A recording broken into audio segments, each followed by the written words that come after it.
All right, everyone, how are you? Welcome to this week's episode of our podcast. It's called Is Breakfast Included? Thanks for stopping by. On the show this week, Lisa and I talk with Daniel O'Neill, better known in the touring industry by everyone as Borga. Daniel is a guitar tech and production manager, but even though we did talk to him a little bit about that, we reached out to him because he is starting a podcast called Rockstar Roadie Podcast. It airs February the 6th. He will have different techs as guests. They'll discuss mental health on the road, which is very important. Tell roadie stories, kind of make people mad. I'm really looking forward to it, and I hope he asked me to be a guest. Be on it. I'm just throwing that out there. Anyway, we had a lot of fun with Borga. Let's check it out. All right, man. Tell everyone who you are. My name is Dan O'Neill, but everybody knows me as Borga. Borga. No, that's been my nickname forever. How'd you get that nickname?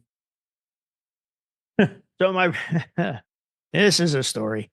So my brother PJ, who is the bass player for Trickster, and understand you live in Jersey, so you'll get it. I'm an Italian Irish from Jersey. When we say brother or sister, it's not always about blood. I mean, there's a tattoo on my hand. You know, there's a tattoo on my hand that said family is not just blood. So PJ and I started out in middle school together, and we have been friends to this day. He's my son's godfather, best man at my first wedding, best man at my second wedding, you know, alongside my son, his godson. So back in the Trickster days when we were at the height and we were having fun, we had our own language. And that language was so the girls had no clue what we were talking about. So Borgis, which I actually think it's a real term. I think we were either drunk or something when we came up with it, but Borgis meant fat. I used to be fat, very fat. And it just turned into Borga after a couple nights on the bus, shit hammered. And that's it. It just kind of, I think it was on the bus. I wish I could actually remember. It could have just been when we were out. I don't know, you know, it's just, but that's where it came from. My brother and the guys in the band, they nicknamed me Borga, and then, well, the rest is history. Everybody, even when I production manage a tour, there's always a crew guy who knows me as Borga. I'm like, God damn it. My name's Danny. Right. I'm a production manager. My name is Danny. On guitars, I'm Borga. Because I just did TSO and I had a blast, you know, and Takumi was out there, and Takumi's like calling me Borga, but the other guys are calling me Danny. I got the band members calling me Danny, and then other guy. I'm like, wait, it's just call me Borga. Just make it simple while we're out here. Right. It's the problem with nicknames, you know. Yeah, pretty much they stick, and then, you know, 40 years later they're still there. Yeah. So anyway, sorry about that. That's cool, man. How did you get into this business right off the bat? So right off the bat, I was in high school. Obviously, I just, you know, told you about PJ from Trickster, who also plays with Fozzy and Rod. I think he played with Lita. Yeah, he played with Lita Ford. You know, they got signed. You know, PJ was still in high school. You know, my mom was broke. Going through a divorce from my dad. Sorry, I apologize. I got a runny nose.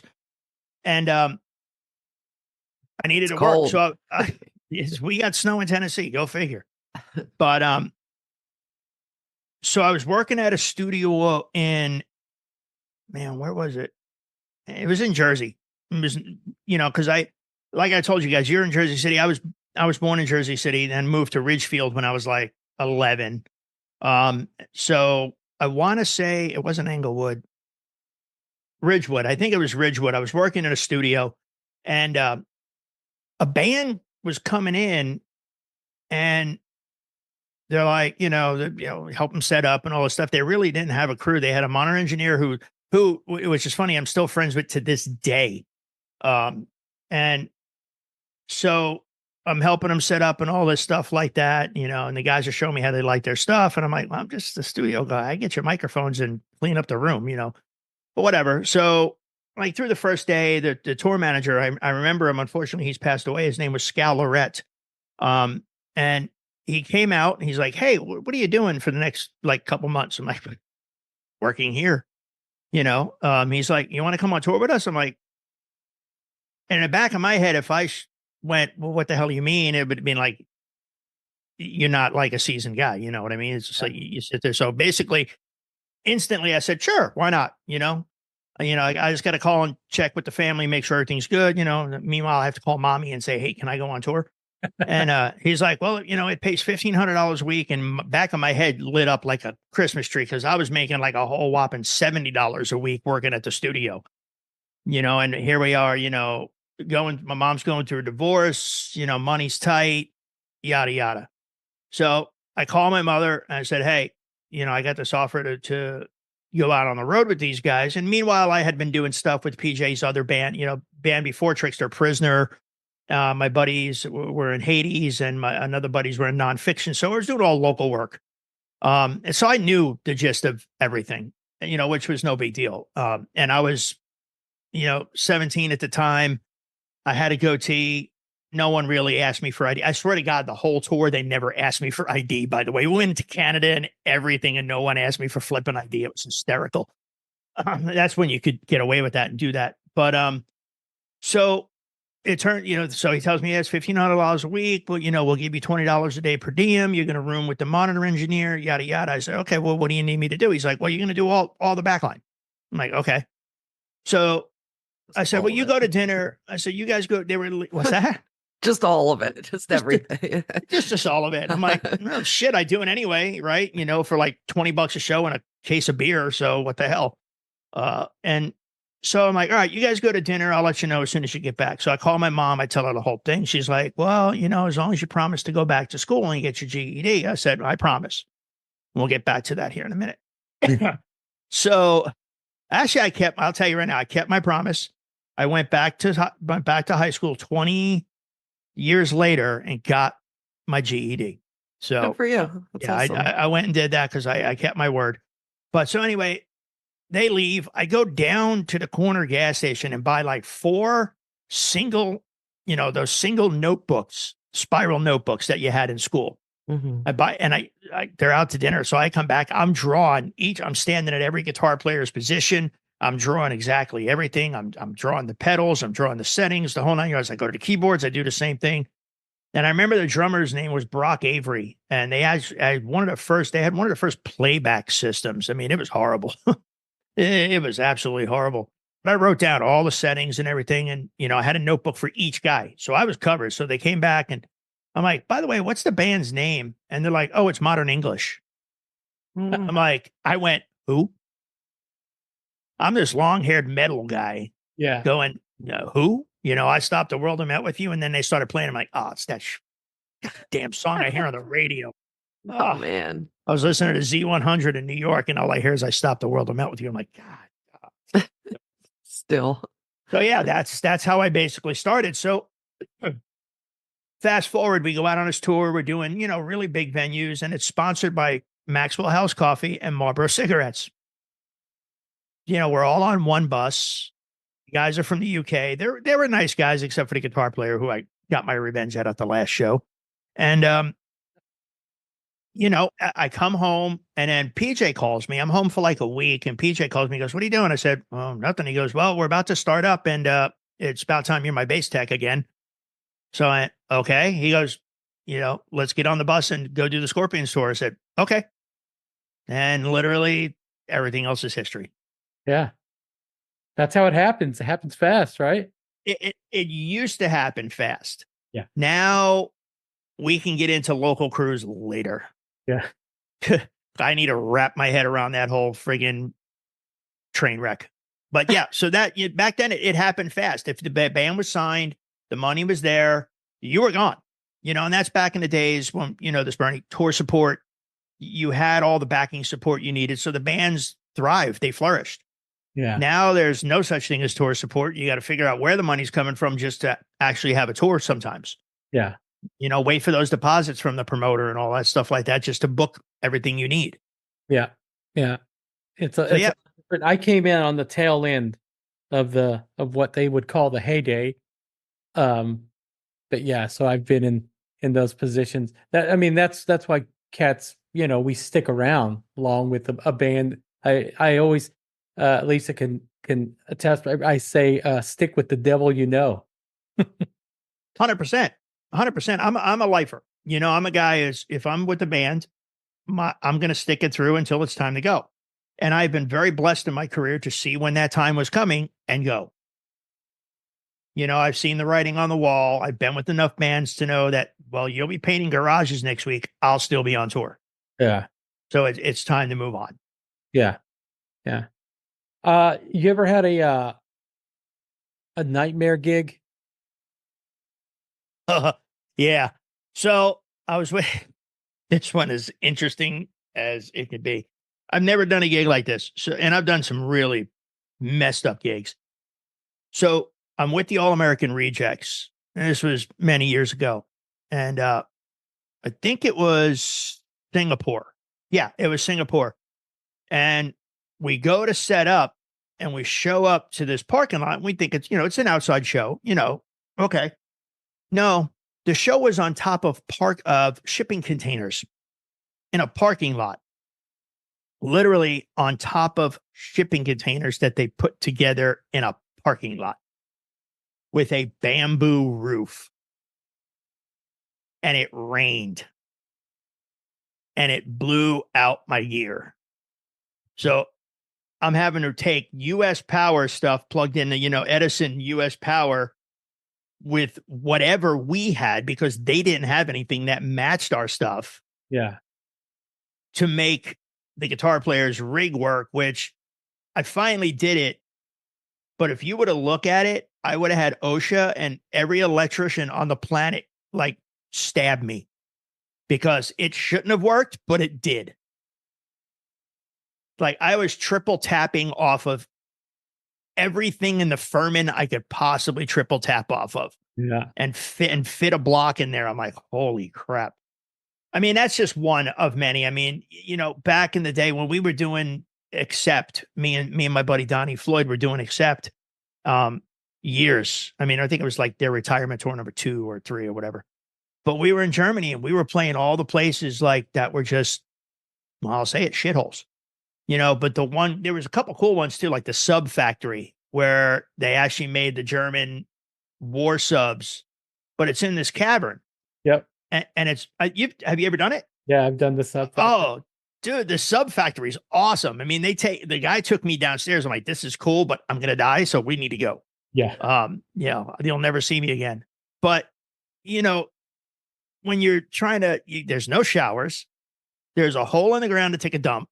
It's there's been some nightmare shows. I'm not going to sit there and lie. Then there was one show I did with Slayer in Italy. And I was literally on stage left. I was Kerry's tech and I was there for quite a long time. I was so sick. The stage manager was giving Kerry his guitars. All I could do was to barely hold myself up, tune the thing, and sit there and lean on my workbox I'm hitting the patch changes. And I couldn't even move. And I got a bucket on one side of me to throw up in. I got another bucket on the other side of that to do something else in. 103 fever. Everything went through me. Nothing stayed in me. Oh. So yeah, but you know what? Did the show. Yeah. It's what us old bastards do. Yeah. It doesn't matter. How has the music industry changed for you from when you started to now? Man, there is so many answers to that question. So I'll narrow it down from a cruise perspective. Okay. If you're fortunate to be with a band for a long time, then you still have that interaction. Some of these bands that I've been with for a long time, you could see management come in and try to change that interaction to block you off from the artist, to, when you've got to go through so-and-so to so-and-so to ask about a piece of gear that you need to make the rig work. That's when it's time for me to go. Mm-hmm. It's I'm going to talk to the guy who knows his tone to tell me what he wants, to take my advice and to get what he wants so I can build his rig. Because I got the custom shop here and I'm building people's rigs all the time. And I'm like, yeah, I don't want to talk to you. Put me on the phone with the guy who's going to be playing this crap and let me talk to him. You know what I mean? So that's one thing that has changed.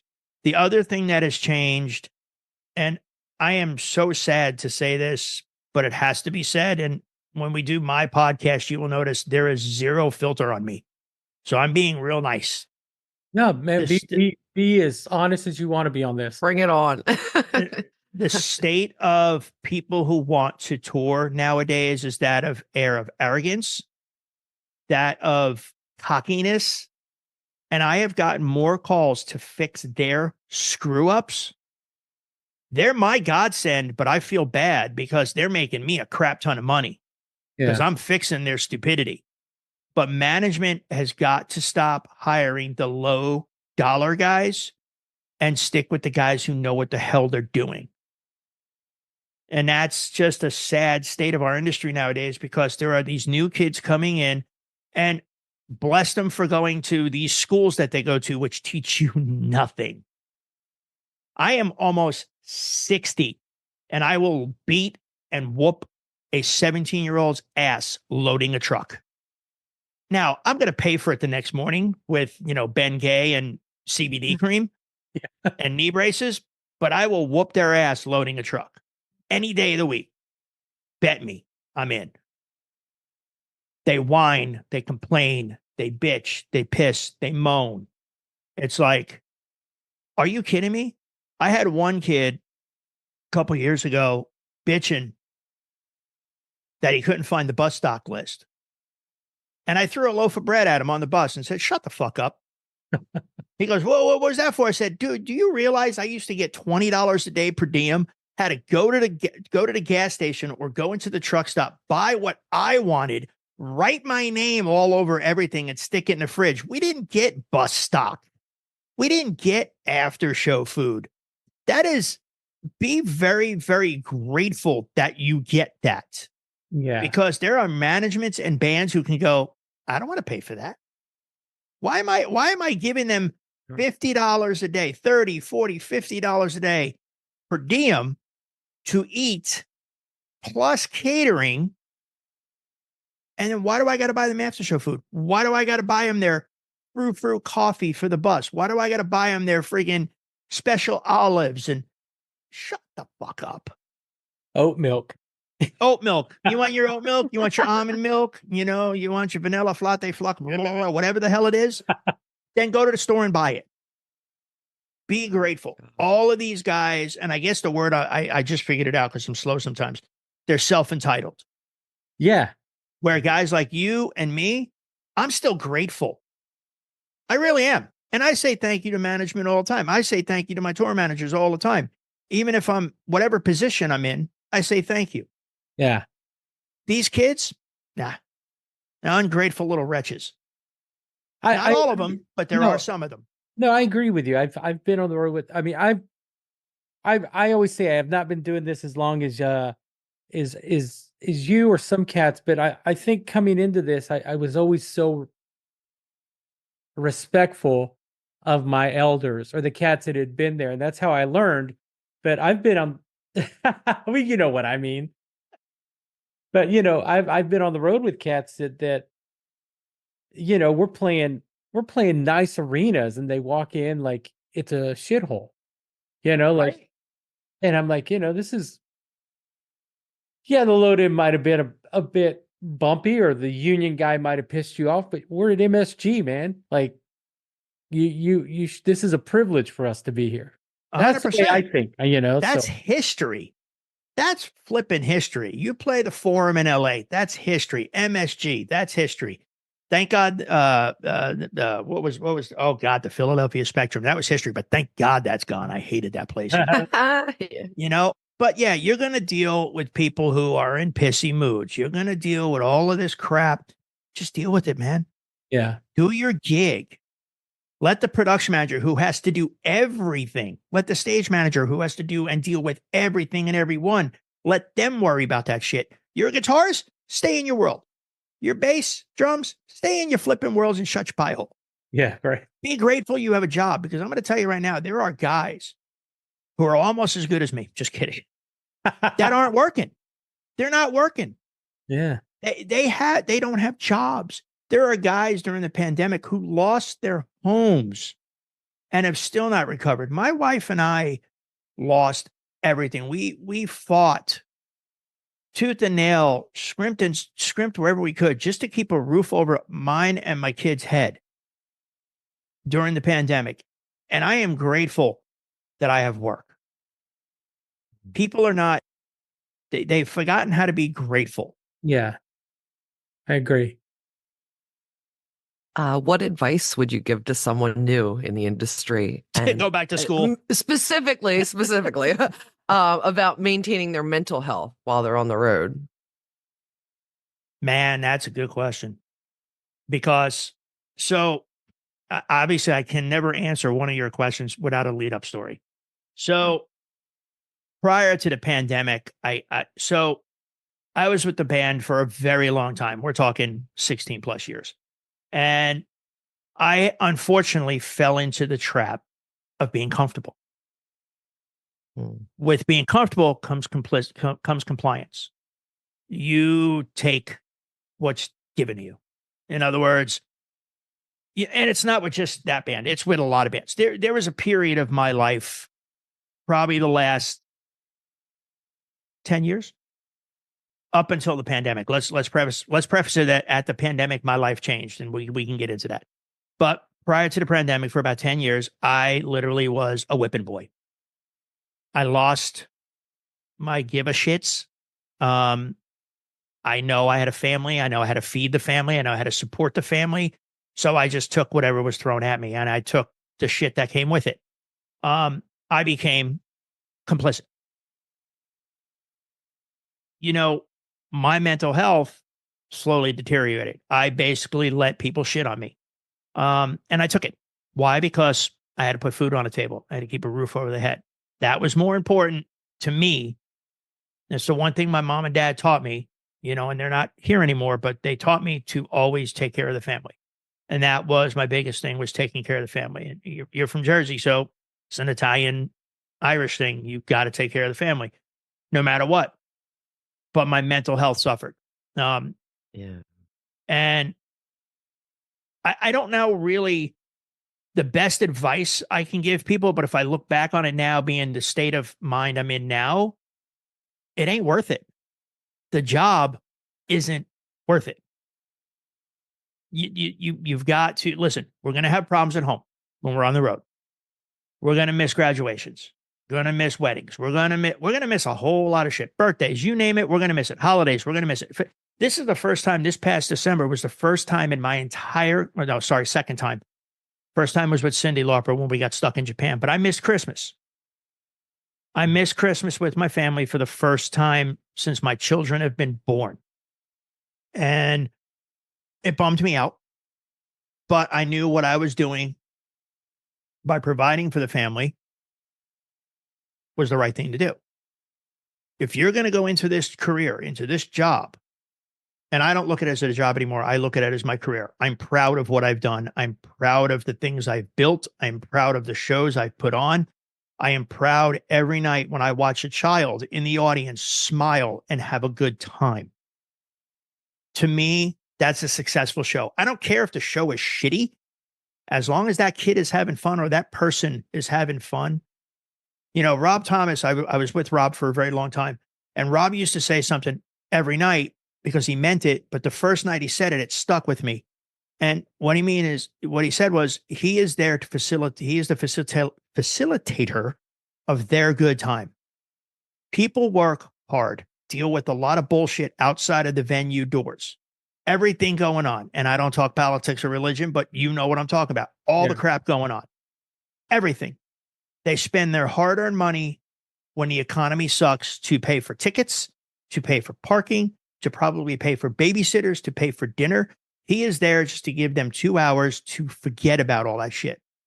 So when the way I go into doing a show, just like I just did with TSO, is I wanted to make sure everything was perfect for Al Petrelli, who I'm his tech, that he could play a good show and give those people who spent their hard-earned money to have a great night and to walk away smiling, feeling good with their families.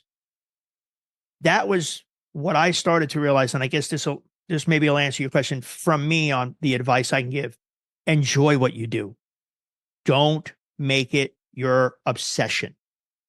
And a lot of these guys obsess because the money is good. Let's be clear, Bernie, you and I both noticed the money is good when we get that gig and we're doing one guitar player with 6 guitars and we're making, yada, yada a week. I'm laughing my ass off going, man, I get paid to do this. This is cool, and then you get that extra per diem per day, which goes on top of it, so the money can be a trap when you've got to realize that it is your choice to be there or not be there. If you're miserable and your mental health is suffering, leave. Yeah. It is time to go when that happens. So I guess that kind of answers your question. I have no clue because, man, I ramble. Man, let's talk about the Rockstar Roadie Podcast. What I know I saw the day that you posted. By the way, Lisa has the same mic you do. Hers is just black. I know. I wanted the black one, but I'm getting the black one from Ryan to take with me on the road, so I could do when I'm on the road, I could do the podcast on the road. So I saw when you got that, and you're like, "I'm gonna do this. I'm gonna do this. I'm gonna do this." So when I saw last week when you said, "Hey, it's happening," I mean, what inspired you to do it? Death. I'm not gonna lie. Like I said, I told you earlier, I guess before we started recording, I lost a lot of friends. I've lost a lot of friends to issues. So there are things that I will get into on the podcast that I am okay with. Uh-huh. There are some things I'm not okay with, but there are things where I'm going to open up because I honestly feel that in our society, people look at men as they have to be tough.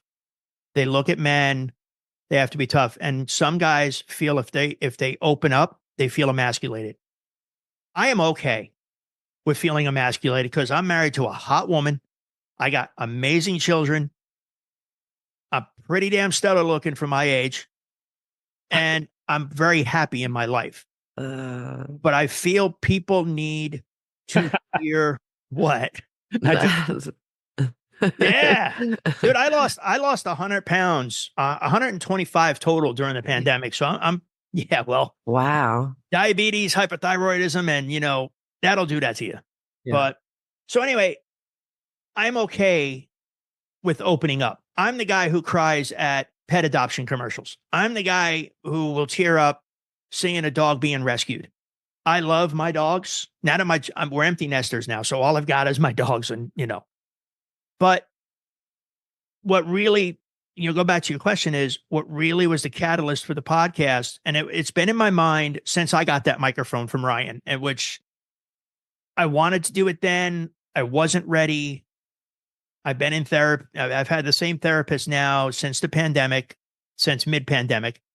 But I wanted to do it because I think our industry, and I think a lot of industries, everyone kind of skirts around subjects and everyone kind of talks in, I don't know, what do you call it when you're kind of, third party, they're kind of talking in third party and all that crap.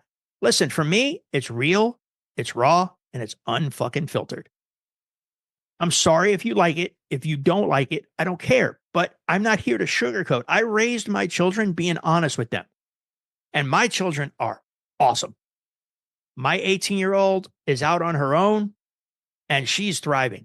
So I obviously did something right. And I've never sugarcoated, I've never bullshitted or sugarcoated anything with anybody, especially a band member or another crew guy. I'm straight up with them all the time. Uh-huh. So I figured it was time, due to losing so many friends in my life by their own hand or by not, that it was time to talk about stuff and let people know it's okay to open up. But it's also okay to know that someone else is going through something you might be going through so you can relate to me.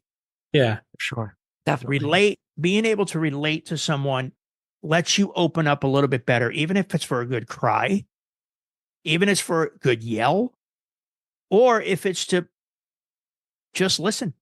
I'm always there to listen to people and offer my advice because I've been through some serious bullshit. Yeah. And I was the first one to say no to therapy. And I'll tell this story because I'm going to have my brother, he doesn't know it yet, but he's going to be on the podcast. He doesn't know it yet, but that son of a bitch owes me several thousand. But he's the one who got me to go to therapy. Him and my buddy Andrew Crow. Andrew Crow was our PM for Rob Thomas for a long time. He's also a brother Mason. And he got those two. PJ really got me going to therapy because I was in LA. He was in LA at the same time. So we went to our favorite spot, the Rainbow, to have dinner. And with him, I can always open up. He's my family. And I kind of laid it all on the table about what I was going through and how dark the place I went to was. And he suggested therapy. And that's when it kind of hit me hearing it from my brother, someone I trust literally with my life and the life of my family, to go, okay, maybe I need to look into this. And then I was talking to my buddy Crow, and he said the same thing. And I was embarrassed to go, but those two made me not feel embarrassed anymore, because it was okay to talk to someone who doesn't have an opinion in my life. They're just there to listen. I don't want to be your therapist. I don't want to be anybody's therapist, but I think people need to be able to hear that there are people going through shit that want to live. I don't know if you could see it. It's hard, but right behind me is a picture. And that picture is a drawing I found online. And it's all the faces of Robin Williams from all of his movies. It's hand drawn. Somebody did it. I don't know who did it. I'm actually trying to find it so I can get it blown up and put a big one on my wall. But Robin Williams, unfortunately, lost his battle to the demons. But at the same time, he tried to help people. With him, every movie he ever did, I want to say it was part of his contract was they had to hire and pay 10 homeless people to work on the movie set. That was like, he wanted to help people. He lived his life trying to help people, trying to make people laugh. And I do the same thing. I'll do stupid shit and make myself embarrassed just to make someone laugh and have a moment. But a lot of people, I got to be tough. I got to big, strong man, butt stick. No, that's not that what facade that you feel like you have to put on. Yeah. Especially on the road. You cannot be sensitive on the road, Bernie. You know this, or else you're weak. Bullshit. Kiss my ass. I am who I am. And other people know that it's okay to be like that. They need to be okay. Yeah. Because too many people are taking their own lives. And what really hit me was I got, and I don't know the person, but I heard about a crew guy who took his own life during the pandemic. The way he did it really freaked me out in my head, because I'm really hoping it's not true, but I've never heard it wasn't. What he did was he wrote a letter to his wife and his children, packed up all his stuff in totes, and left the totes with a note on each tote, and took his life. Jeez. Nobody should have to go through that. Yeah. Nobody. I remember that. Nobody. Yeah. Nobody should have to go through that. You know what I mean? No, it's okay. I was going to say, have you noticed any common mental health challenges among people in the music industry, roadies and techs? Depression. Depression is huge. It's funny. And you see it amongst road crew all the time. They're depressed. They're not going to admit it, but I could tell the signs, because you could tell the signs on me. I become very quiet. I become very lethargic. I just kind of keep to myself in my guitar world or in my production office, whatever. There are people who truly suffer from depression. Okay. And my therapist taught me this. I deal with depression. I'll have a bout for a day. It'll go away. I'll have a day where I get in my head. I miss my mom. I miss my dad. I miss I miss my friends, because I can look at my phone and look back at the text and look at the last text I sent to them, and it was days before they died. To have that I still can't delete people's number out of my phone. I mean, hell, I still got my mom's number in my phone. But depression, I honestly believe, because A, you're away from home. You miss things. You miss your loved ones. You know, it does weigh on you after time. First couple weeks on tour, you're like, woo, yeah, I ain't got to take out the garbage. I ain't got to cook. Freaking yeah. Then you're like, shit, man, I want to take out the garbage. I want to cook. You know what I mean? Yeah. So I think depression is one of the biggest things. Sure. And I'm always there to listen, you know, because there's people, you know, I have no problem saying this. I was having a bad day one day, and my guitar player, Al Petrelli, and Al and I go back 30 years. You know, we're both East Coast guys. You know, I'm Jersey, he's Staten, he was Long Island. So he looked at me and goes, you okay? I said, I'll talk to you about it later. And it was over my daughter. You know, she had just told me she was going to move out and yada, yada. And daddy's little girl, you know, she's literally my mini me. You know, I was having a tough day dealing with it. So him and I talked, and then I was okay. But I had someone to talk to, because why? Because he listened. Yeah. He didn't, you know, he's got a little one at home. You know, he's got grown kids, but he's got a little one at home. That's like, to me, is his princess. So he understood. He can relate. I can't have that conversation with another crew person who doesn't have kids, because they can't relate. Yeah. You know what I mean? Yeah. Oh no, So- I get it. You know, but before the pandemic, Danny, mental health, having the blues, being depressed, all that was very taboo with us. People didn't talk about it. Couldn't go to someone and go like, man, like, now it's very open, and a lot of crew guys are very open to it. And some tours, you know, they have a mental health professional on tour when there's the money, there's the budget. But like, what are some strategies that you've used to maintain like a healthy, you know, mentality, you know, when you're feeling down? Do you like when you're a PM, would you organize like a group of people, or do you just know like, hey, I can talk to this person, you call home? Yeah. How did you manage your stress? Yeah. Puppy When you're days. out on the road? When I'm a Puppy days? PM, we do puppy days. I'll call, you know, myself, or, you know, someone, the So local promoter. Oh my God, you give me a dog for 10 minutes, I'm the happiest guy in the world. Man, But no, that's awesome. we do puppy days. So basically myself, my production assistant, production coordinator, can't call him that anymore. And my production coordinator has been with me forever. You know, unfortunately she's retiring. So I actually have a new one that I'll be using when I go out and do production. But, or the promoter rep will call a local shelter and ask them, hey, listen, we'll do a donation and we'll get you up on the artist socials or whatever. Bring down some dogs, let them associate with humans. And they love it. The shelters love that. It gets them some recognition. It gets people for their cause, but it also gets the dogs to interact with humans. Dogs, cats. Hell, we had one.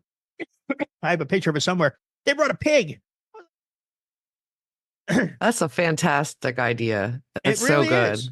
A lot of bands do it. I know. I believe the Shinedown guys do it. And you know, my podcast, Hoogie, the bass tech for Shinedown, dear friend. I love the Shinedown crew. They're all great friends of mine. You know, Drew Frappe, and then Ricky Sanders, who's the drum tech, and I have toured together for a long time.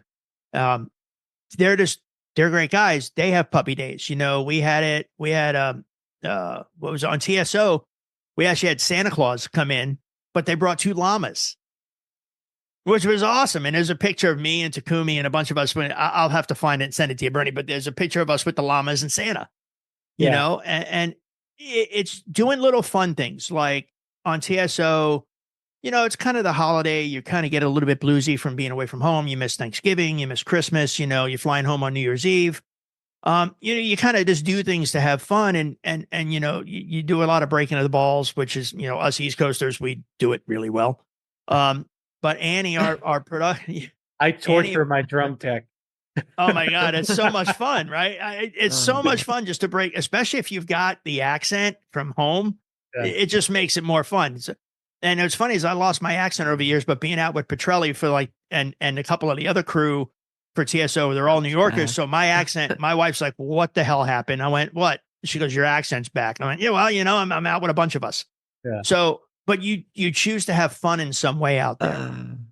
The biggest problem is I noticed for me, and I will not speak about anybody else, but it's the days off when you're alone. You get inside your head. Yeah. Something hit me probably halfway through the TSO tour, which really pushed the podcast for me in overdrive. And I noticed when I'm on the road, I have a purpose.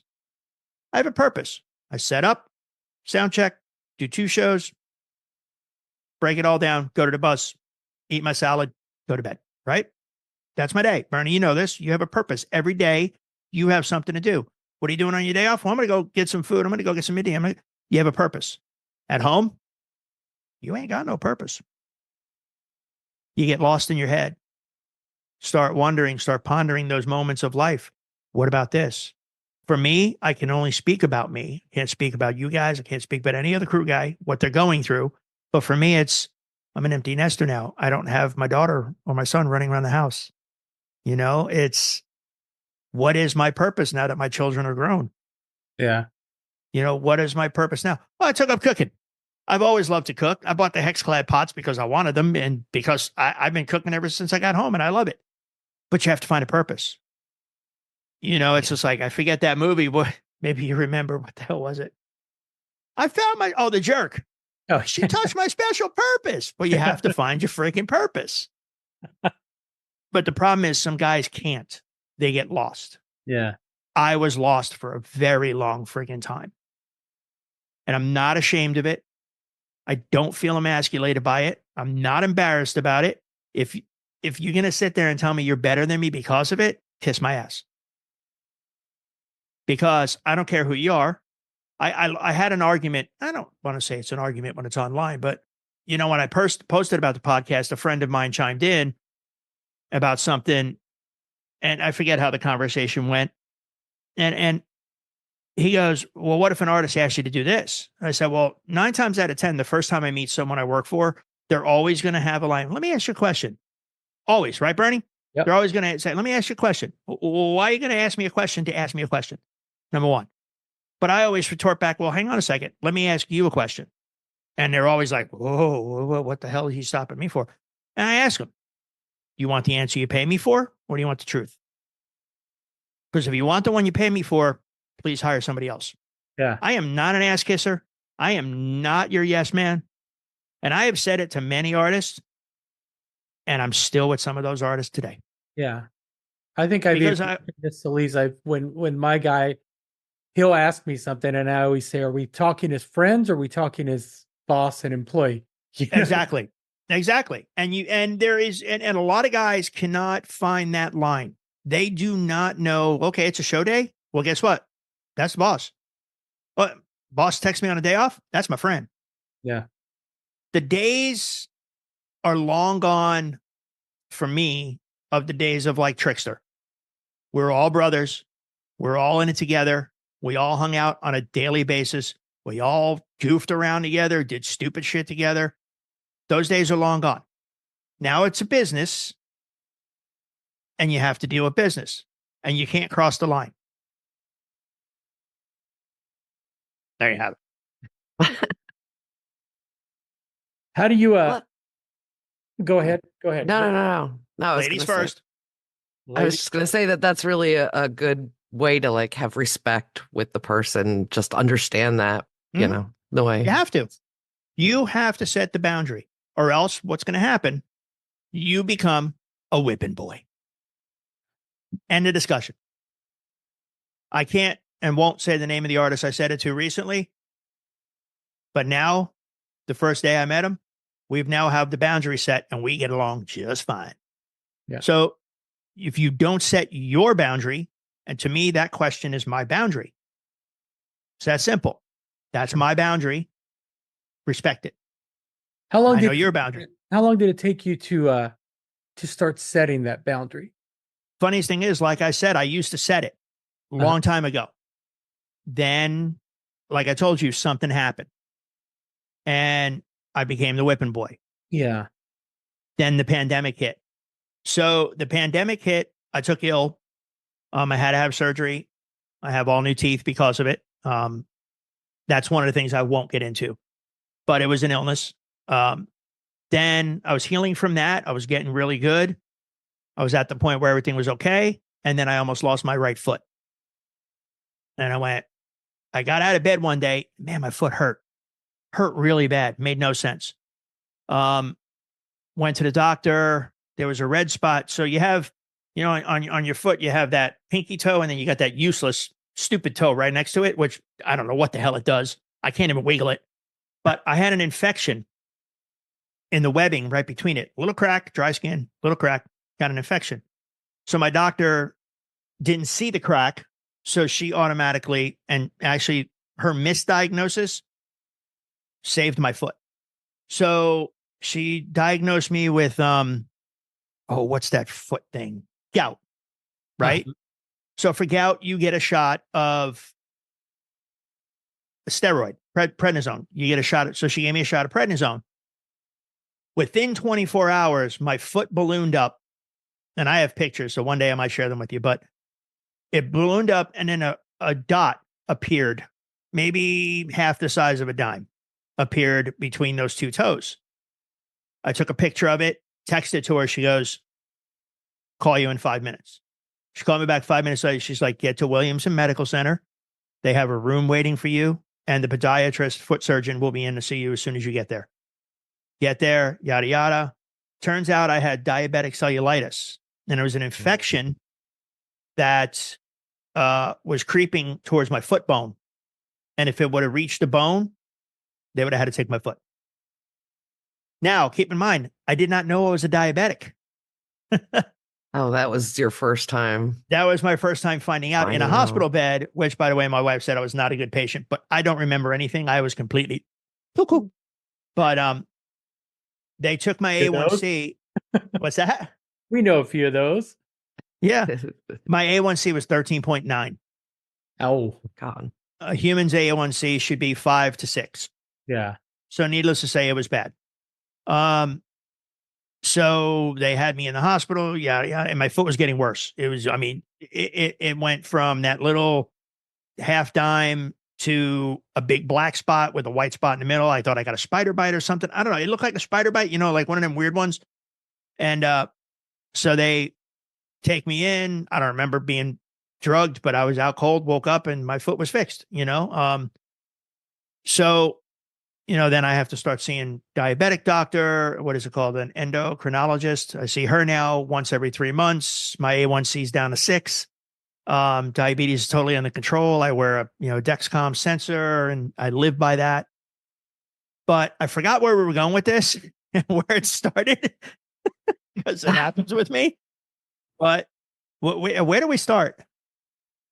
What was the question you asked me? You know what? I think I forgot the question I asked you. But anyway, so I don't remember. But yeah, so I think I remember. Hang on. No, I don't remember. But It's okay. We don't either, so it's fine. oh crap, I don't remember. That's all right. These are notes I got to take from my podcast. Write down the questions.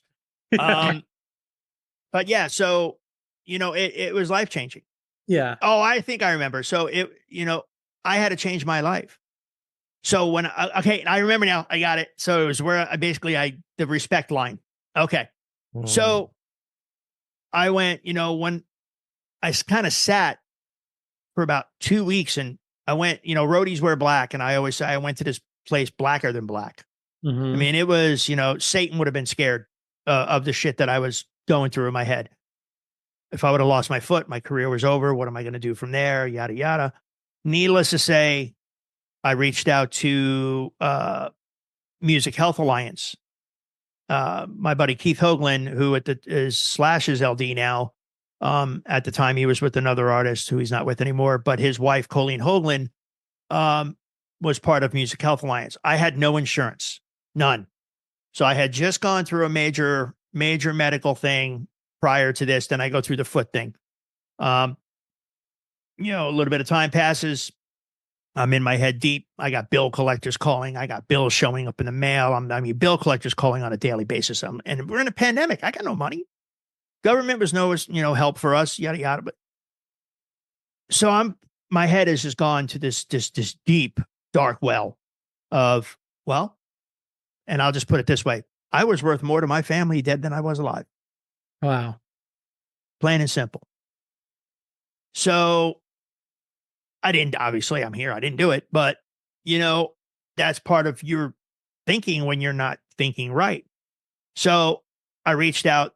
Music Health Alliance helped me get, helped me get insurance, which was great. I found a great therapist, and the rest is history. So literally, probably prior to me doing Jovi in 2022, I got my balls back. Yeah. I'm gonna put it in a very nice way. I got my balls back. Yeah.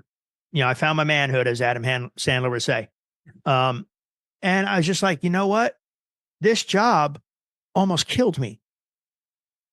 It's not worth it. Yeah. It's not worth it.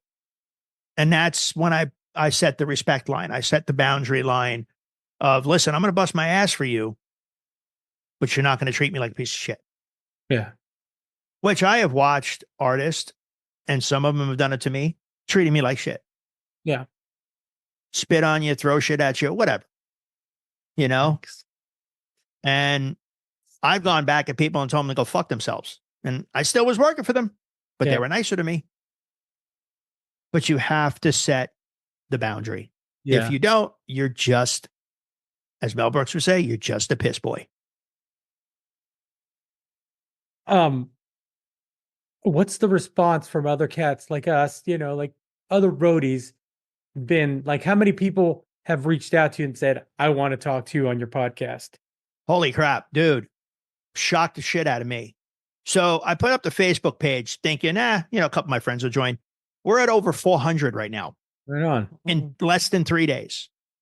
I have gotten, and I'm looking at it here, emails from people wanting to talk, and I'm like, I have a list of cats in order that I want to be on the podcast because of what I know they can do and the stories I know they can tell. Yeah. And I know I've started mapping out my episodes to go, well, this episode is going to be a hard mental health episode. So I want to talk to so-and-so, So it's like, I have gotten, I had to set up the email address. I had to set up the Facebook, and I'm really glad I did because the response has been unbelievable. Even from non-roadie people going, we need to hear these stories. We need to, bring light. Yeah. It needs to be discussed. Yeah. Mm-hmm. Yeah. Because, and I hate to say this, please don't take this the wrong way as I blow my nose. Okay. God dang it.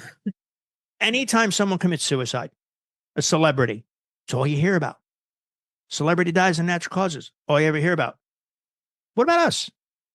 We work for those sons of bitches. My buddy Jimmy Johnson, God rest his soul, guitar tech for Tommy Shaw for years, Styx, passed away in his hotel room. Nothing. Yeah. My buddy Viggy, who I've known since we were 15 years old back in Jersey, died in a car crash. Nothing. No. Larry Malero, Todd Confessori, the list literally will blow your mind. Nothing. We are nothing to so many people. We are the men in black who nobody ever sees. Well, you know what? I'm tired of that shit. We exist. Yeah. That's it. And people agree. And that makes me overwhelmed now that I have to have this standard. That's why I chose to do a live podcast instead of a pre-recorded, because number one, I don't know how to edit worth of shit. Don't even ask me. I could barely run this podcaster thingy right here. I don't even know what the hell I'm doing, but I'm working on it. Yeah. So I wanted to do live because I wanted it to be real, raw, and unfiltered. Yeah. I wanted it to be true to itself. If it goes over an hour, it goes over an hour. Let people talk. You never know that one of my guests is going through shit and might just need to talk. Yeah. Might just need to get it. Yeah. Yeah. And I'm okay with that. Bring it on. Yeah. So. Well, brother, I'm excited to hear it. Maybe I'm on that list somewhere. I don't know. Oh, you are. I return favors. Anyway. Lisa, I got to ask, Lisa, what do you do? I'm sorry.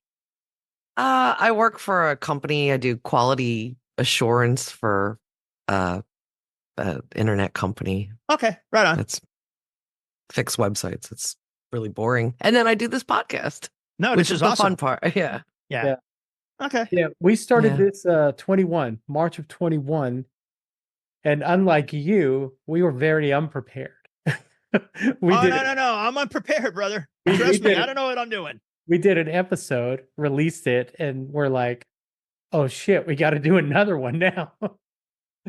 But we've managed to put out what number are we at? 150. Well, Holy 150 episodes. We put out shnikes. Yeah. one a week. Yeah. Uh, Lisa does all the socials. She gets it all ready. She posts it. She gets all the, and And you bring in all the guests. Hey, Lisa, just- can I hire you? Maybe. I don't know what the we'll hell see. I don't know what I'm doing. I really don't. My rate is very low. Mine too. she'll keep you on your toes, Borga. Yeah, you might not like some of the feedback. You get. I don't That's care. Feedback is, listen, as Gene Simmons used to say, even bad press is good press. Right. I don't care. Totally. You know, I'm just trying to be real, which in a world of fake people, I'd rather be real. Yeah. Oh man, ain't that the truth? And you know what? If it ostracizes me, I don't give a shit. I always say I don't care if you like me. I like me. Listen, I don't care if you like me. As long as my wife sleeps with me, I don't care. Don't care. She's the one I got to answer to. She's the boss. Yeah. There you go. Right on, Happy man. wife. Good. Happy life. Yeah, right. Good way to put things. Yeah, buddy. Our podcast is called "Is Breakfast Included?" Sure. Yes. As we ask at hotels all the time. Is exactly. And if we were having breakfast, Borga, what would you have? Me? Oof. I don't know, man. That's I'm not really a breakfast eater, but when I do, I go all in. So probably some biscuits and gravy with some extra sausage in the gravy and some French toast. Right on. How close to Nashville are you? We live about 50 minutes away. Okay. Yeah, we used to live up there and I was within 20 of Nashville and I was like, yeah, we're out of here. Yeah. It's a nightmare now. There's a lot of good breakfast places out where you are. So, Oh God. Yeah. Mom and pop places. Yeah. Big time. yeah. But I cook. So, So, called Lynn's, I think. Lynn's in Goodlettsville. oh no, Goodlettsville is completely opposite for me. That's like an Okay. hour and a half away from me. Oh, I am right. south. Okay. Yeah. I'm south in Spring Hill, Columbia. Right on, man. Yeah. So we're looking at, we're talking about moving now that we're empty nesters. We don't need the big house with 5 bedrooms anymore because all the kids are gone. Yeah. So we're talking about downsizing here over the next few months. We're waiting to see what my tour schedule for this year is going to be, Cool. Cool. So we'll see what happens. So who knows? I mean, at this point in time, the housing market, I might as well just stay here because it's ridiculous. Yeah. Yeah. And I'm too old to want to buy a house again. So I'm going to rent a house That's because I'm not taking another, I'm not going to live another 30 Yeah. years to pay off another house. Come Right. back to Jersey City. I'm telling you, when I was going through my first divorce, Mm. before I met the current wife, I pondered moving back to Jersey. I mean, my family's there, and when I family, I mean friends. Most of my family, the remaining alive family, live up in Scranton, Pennsylvania. But my friends were from Jersey. My favorite delis were in Jersey. My favorite friggin' Italian bakeries are in Jersey. I looked and I'm like, I can't afford a 5x5 patch of grass in Jersey in a non-crack neighborhood, let alone a house for me and my children. I'm like, I can't do it. It's hard. Yeah. It's like, wow. And I, back then, Jersey City wasn't as nice as it is now. Yeah. So it's like, I'm just sure the rent. It's funny. I lived on Montgomery Street and I got to find, because I think the building is actually still there. My mom and dad, we had the whole apartment on the entire top floor of a building. It was enormously badass. And I used to throw my Legos out the window at the UPS trucks. My mom used to yell at me all the time. But it was right there on the corner and there was a diner across the street. We lived right above a candy store. And then later it turned into like a trading card store, but it was right there on the corner and I can walk to St. Aidan's from my house. And around the corner was the theater where I saw Jaws and Orca. And I don't go in the ocean because of those 2 movies. Likewise. Hey, we have that in common, man. Yeah, buddy. Well, brother, I appreciate your time, Borga. Thank Of course, you bro. so much, man. When I saw that you were going to put out this podcast, I reached out to Lisa. I was like, this guy, we gotta help him promote it, man. Anything you. we could do, man, just ask. And vice versa. I mean, once I get to Rockstar status with the podcast, just kidding. Yeah, remember us. Of course. Listen, at least I wasn't joking about hiring you to do social. So let's talk. Okay. You got my email address. You have her email. Yep. But brother, have a great day, man. It was good talking to you. Thank you guys very much. I appreciate everything. So all right. Thanks, guys. Uh-huh. All right. Bye. Bye. Right on. Daniel O'Neill, better known as Borga. Make sure you check out his podcast, Rockstar Roadie Podcast. He has a Facebook page. He'll be doing these live. February 6th is his first episode. He'll have Hoogie, Bass Tech for Shinedown. They're going to, they're going to entertain you. Let's just leave it at that. They're going to entertain you and educate you on some shit. While you're online, finding his Facebook page, go to isbreakfast.com, check out the page, check out our YouTube channel, check out our store, buy something. Make sure you like, comment, subscribe on the YouTube channel and our podcast page. That'd be great. All right, guys, I'm done. Have a great day. We'll talk to you next week.